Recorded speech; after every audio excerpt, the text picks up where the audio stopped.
The three main financial statements simply explained. Hi and welcome everyone. My name is Johannes and I'm an expert and career coach for careers in consulting, finance and management. And so far we have helped more than 100 clients to achieve their career goals in consulting, finance and management. And today I want to talk about financial statements. You see, the point is that if you work in consulting, if you work in finance, but also if you work in strategy and management, reading and understanding financial statements is so important. And still, although the majority of people have a background in business, if they want to go into these industries, they often lack a deeper understanding of the three financial statements.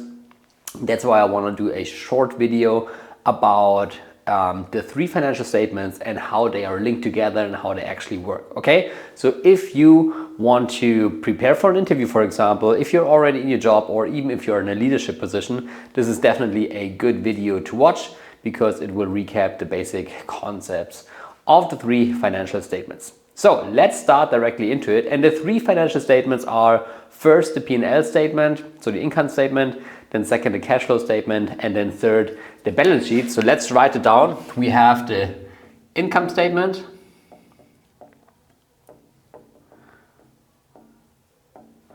then the second one is typically the cash flow statement.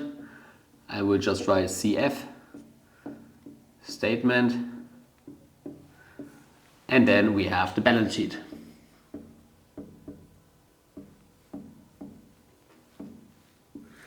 And these are the three main financial statements.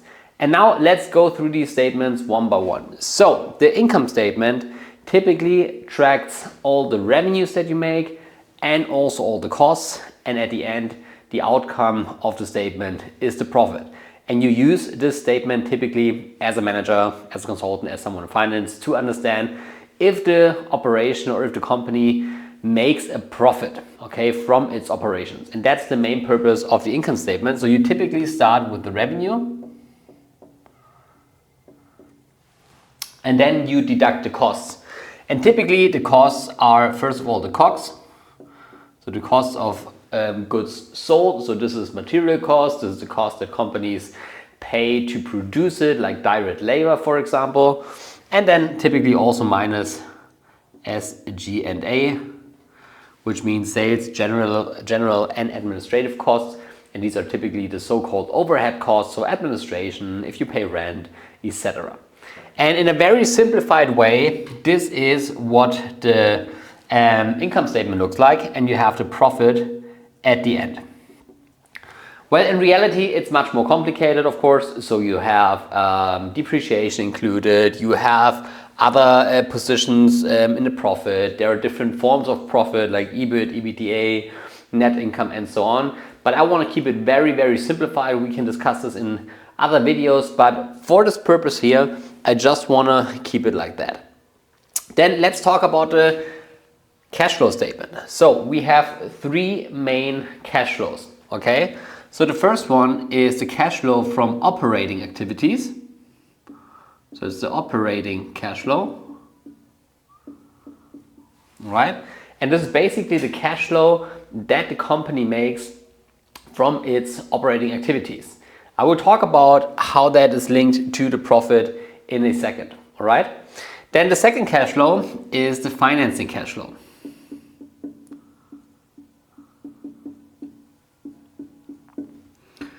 And typically the financing cash flow is a cash flow from a company that they use to finance their business activities. So most cases, if they take on a loan, for example, this would be a positive sign number here in the financing cash flow. But also if they pay out dividends for dividends, for example, this can also be a negative cash flow, right? And this is second cash flow, the financing cash flow.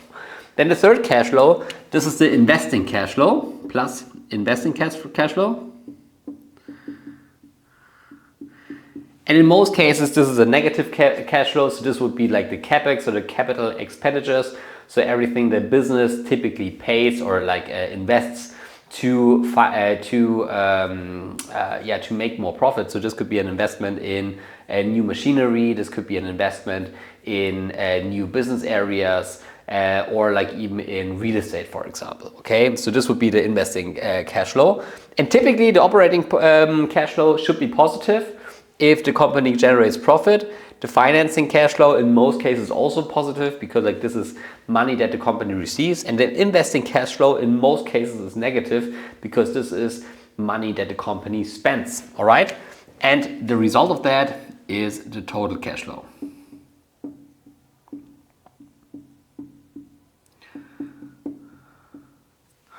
All right, and this is the cash flow statement. I will explain how this all ties together in a second.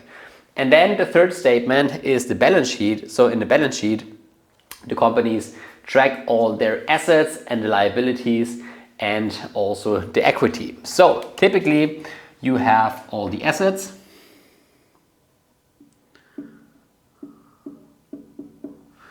and in most cases, let me visualize that a little bit. In most cases, you list here all the assets. You have typically non-current, current assets and non-current assets. So this is everything the company owes. This can be cash, this can be machinery, and so on. So these are the assets, and on the other side, you typically have two positions. You have the equity and you have the liabilities. Right? So equity is the cash from the stakeholders, or from the shareholders that they have in the venture, and all the liabilities. These are all the loans that the company takes, for example. Okay, and this together is the total balance. All right. So this is a short overview over the three statements, and let's briefly discuss what they show. So the income statement basically shows, as I mentioned before, if the company is able to generate profit from their operating activities. Okay, so if we want to see if the business model is good, if the company is run properly, then typically the income statement is a very good place to start. The cash flow statement tracks all the cash flows. You see, even if a company makes profit, maybe they invest a lot of money and they still can have like a negative cash flow. So despite making profit, the company can make a negative cash flow. So this is why we track all the cash flows, to understand how the cash balance really changes, or how the cash flow changes, right? And then in the balance sheet, we track all of the assets, the equity, and the liability. So this is what the company all owns. So now the big question is, how do these three financial statements all tie together? And typically we start with the income statement. So we start with the revenue, then we deduct the cost, and then we get to a profit. Now the profit is typically the income, the input for the operating cash flow. All right, so from the profit typically goes here into the operating cash flow. All right, so a company makes revenue, you have the cost, and they make a profit, and the profit is typically the start, or is the operating cash flow. This is a very simplified version. Of course, the calculation is a bit more difficult, because here in these cost positions, for example, you would also have like D&A, so depreciation and amortization, which is basically a non-cash impacting activity. So you would have to remove it from the operating cash flow. But for a simplified reason, let's assume the profit is the same as operating cash flow. Then from the operating cash flow, we add the financing cash flow and the investing cash flow. And then we get to the total cash flow. And the total cash flow is typically something, or the change of the total cash flow, so the change from the last period to the next one, is something that goes into the assets, right, as a cash position. And this is the direct relationship between these three statements. And now, if you understood that, you can explain how companies make money. So the main purpose of a company is to increase the equity, right? Because like you as a company owner, you want to increase your equity. This is what you want to do. And the way you do it is that you have a business that generates profit. So you want to have a healthy business that generates profit, assuming that all the other cash flows stay the same or are neutral. Then a good profit leads to a good cash flow. So you have an increase of your cash balance. The increase of your cash balance goes as a cash position into the assets, And if all the assets increase, then the equity increases. And this is how shareholders make money. So you say, if the profit increases, then the operating cash flow increases.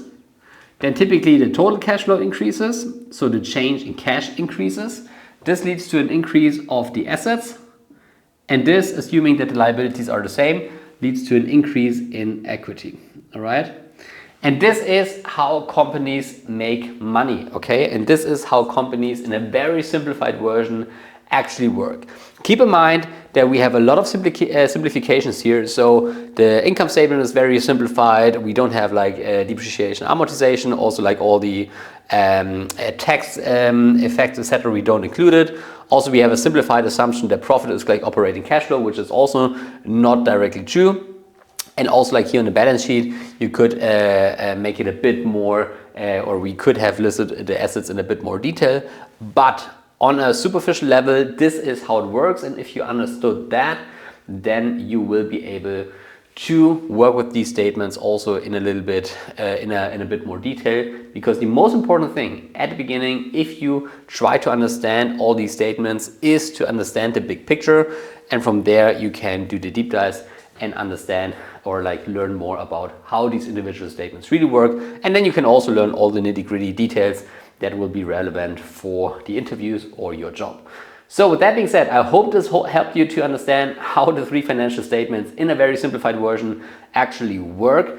If you want to prepare for your interviews in finance consulting or a strategy position, or if you want to take the next step in your career, if you're already working in these industries, then reach out to us. We can help you to take the next step in your career. So you can book a free consultation at careerbootcamp.org. So the website is careerbootcamp.org. So check it out and apply for a free consultation. And with that being said, see you in the next videos.